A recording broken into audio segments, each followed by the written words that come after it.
experience? Enormous turmoil, to and fro, and financial hardship, emotional distress, suicide. It's, we heard it in our public testimony, we see it in the written testimony. There's a lot of suffering around these issues. Okay, you said it better than me, but here's my shot at it. Significant numbers of parents and children who do not settle, experience substantial hardships and turmoil and a lot of suffering. I just want to say, with respect to parents and children, I don't know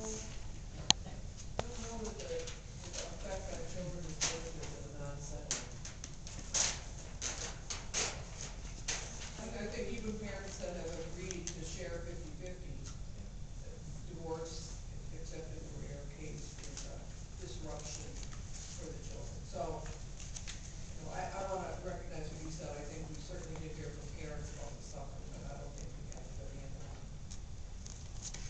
So, and maybe, did I put too much into your statement, Mark? Is this, do not settle? I mean, is it true, maybe even those who do settle, or maybe those who end up with some outcome are still experiencing? I think that's fair. Okay. Okay, is that, I'm gonna just, wait, let me just make sure I got that. Look at that. Because I don't want to miss the point that in that legal system that creates a problem. But there's also a separate point I think maybe it's not separate, maybe that's what you meant, Mark, as well. Is in that structure, even if they come up with an agreement, there's still hardship for men. Divorce is hard on adults and children. And it's made even harder if there's conflict and violence. as our unhappy marriages that Right. stay together. That was my only See, that's rebuttal to what you're saying is families suffer when parents are not getting along either in the marriage or out of the marriage. Sometimes it may be better for those children to be out of that marriage and they're doing some kind of other arrangement, and that's what the court's going to And I agree with that. I think that's why I think it's very hard for us to say globally that people suffer, So we've certainly heard from people who suffered, but. And I think maybe there's plenty of data to show that children in unhappy marriages are not doing well. Right. Just like children. And parents? Just Parents children. and children. Okay. Because I think, I don't know that Instead of getting into. well, let's get Very it. more. But I guess I just have to speak up. I think children clearly suffer in unhappy relationships. However, if you look at things through the eyes of children, very few of those children would say, I wish my parents would get divorced. So I'm having a little bit of trouble with this notion that I'm kind of hearing this message that they're better off if their parents get divorced. I'm not saying either way, I'm just saying that it exists. Suffering exists both in marriages and out of it. Well, it may, after. and I appreciate that, and I think this is a significant area, but we may be wandering a little bit past what we can do as a task group. But I do want to capture an idea without getting too amorphous, Jeff, without getting beyond our scope. That is that the process that exists now, and maybe it's just the legal process, but the process that exists now, the one that we're sort of looking at, does create problems. And turmoil. Is that, I don't know that we necessarily have to really refine this, but I think we have to acknowledge somewhere that something's not quite right. And I'm trying to capture how to do that without spending our entire time on it. I just put forth to put it up there, but I think the other piece, part of what we've heard in this committee, is that there are also people who say the current system works fairly well. I mean, that's the other flip of it. So I'm like, I'm not sure where these statements get us in terms of moving us along in this discussion. We're in a different situation. What I was going to suggest, what I heard you say was that the system causes problems. I think the part that I was hearing Mark talk about is the people who don't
settlement is no, it didn't mean it magically happened, everything worked out great, and settlements may be driven in part by underlying things that also are problematic.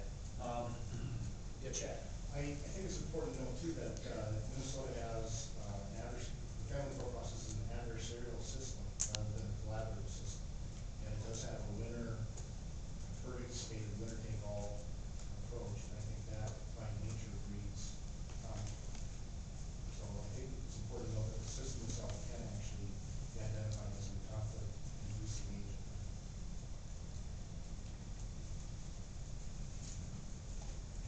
Current court system is adversarial as opposed to collaborative. Opposed to collaborative. I don't, and thanks. Yeah, thanks. That's a good point, and that's gonna be something we get to when we sort of look at it a little bit more finer. I don't wanna, I mean, we could spend a lot of time trying to get what I wrote for Mark's statement right on.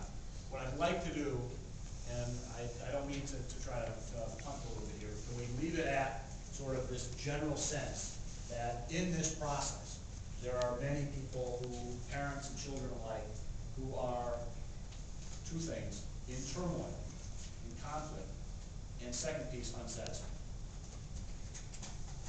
And just, okay. What, I guess I'm confused as to process. We're talking about joint physical custody. Now we globalized it to process, and process, I perceive when you're using that, or I understand process to be the breakdown of a relationship. And yes, that is tumultuous and turmoil and causes lots of pain all around, not only for the people experiencing it, but for their parents, their grandparents, aunts, uncles, everyone. So is that what to me, I think we've gone way beyond what this task force is to be looking at. Yes, I think we can all agree that divorce is difficult and breakdowns of relationships, married or unmarried, traditional or non-traditional, are very, very difficult, no question, for everybody. Where does that get us with discussions about physical custody? Yeah, no, great question. I was limiting it to the joint physical custody process, to the legal process. But I think we got well beyond that as we thought about, well, okay, but in that process, that means a whole bunch of other folks, a whole bunch of other situations are connected. All I wanted to capture was the process as it exists now is leaving folks unsatisfied and hasn't solved the problem of underlying conflict or But I wanna pick up on Liz's point about, I don't know how many people are unsatisfied. okay. How many feel satisfied even after a conflictual court process, whether some people probably not satisfied from that. Okay, no, and I, what I heard was significant numbers, so enough to consider, but not everybody. We don't know. We just know, we've heard from a number of people. Yeah. Only over 80